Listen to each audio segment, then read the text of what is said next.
I thought my wife was joking when she opened the door and let another man walk into our house. But then she looked at me, completely serious, and said something I will never forget.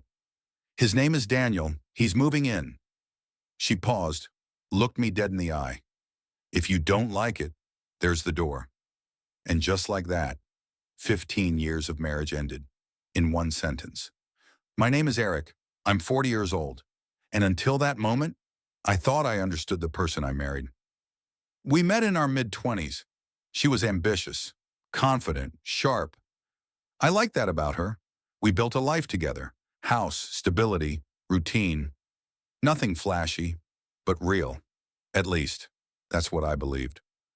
But over the last year, things started changing. Late nights became normal. New clothes, new attitude, phone always locked. At first I ignored it because I trusted her, because I didn't want to believe something was wrong. One night, I finally asked, "Is there someone else?" She laughed, not nervous, not defensive, just amused. "Don't be insecure," she said. That was the moment I should have paid attention, but I didn't. Because sometimes the truth is obvious, but we choose not to see it until it's too late. That Friday, I came home early, and there he was, standing in my living room, holding a glass of my whiskey, comfortable, like he belonged there. I stood there, frozen, trying to process what I was seeing. Then she walked in. "Hey," she said casually, "this is Daniel, my boss." "Boss?" I nodded slowly, confused. Then she said it. "He's moving in." Silence. I laughed, because it sounded insane. But she didn't laugh. "If you don't like it," she shrugged. "There's the door." I looked at her, really looked at her. And for the first time, I realized something terrifying. She wasn't bluffing. She had already made her decision, and I was no longer part of it. Daniel didn't say anything, didn't even look uncomfortable. He just sat down, turned on the TV. Like I didn't exist. That hurt more than anything. Not the betrayal, but the disrespect. I wanted to react, shout, fight, throw him out. But something inside me just went quiet.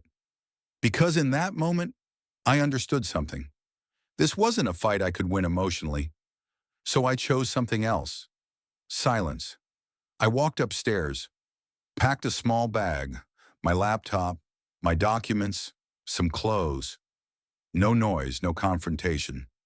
Just done. As I walked out, she didn't stop me, didn't even look at me. And that told me everything. But here's what she didn't know. 2 years ago, I started noticing small changes. Not enough to accuse, but enough to prepare. So I made a quiet decision. I protected myself, legally, financially. The house, not fully hers. The savings, structured. My income, separated.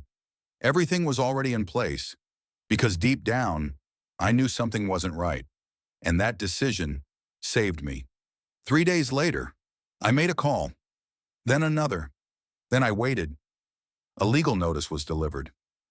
And suddenly, everything changed. She called me, panicking. "What did you do?" I stayed calm.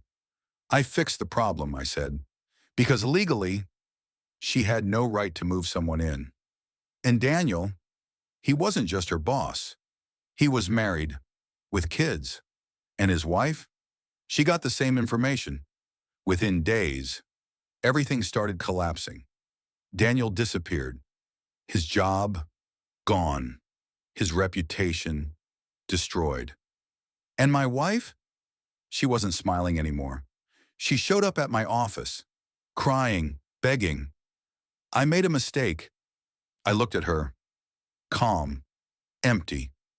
Because by that point, I wasn't angry anymore. I was clear. "You told me to leave," I said. She nodded, tears falling. "I didn't mean it." I paused. Then I said the same thing she once told me. "If you don't like it, I looked straight at her. There's the door. Silence.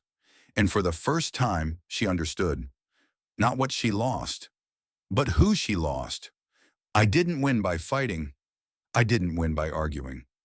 I won because I was prepared, because I stayed calm, because I walked away before I lost myself. And sometimes the most powerful move is not revenge. It's letting people destroy themselves while you quietly step aside. And that's something she'll never forget.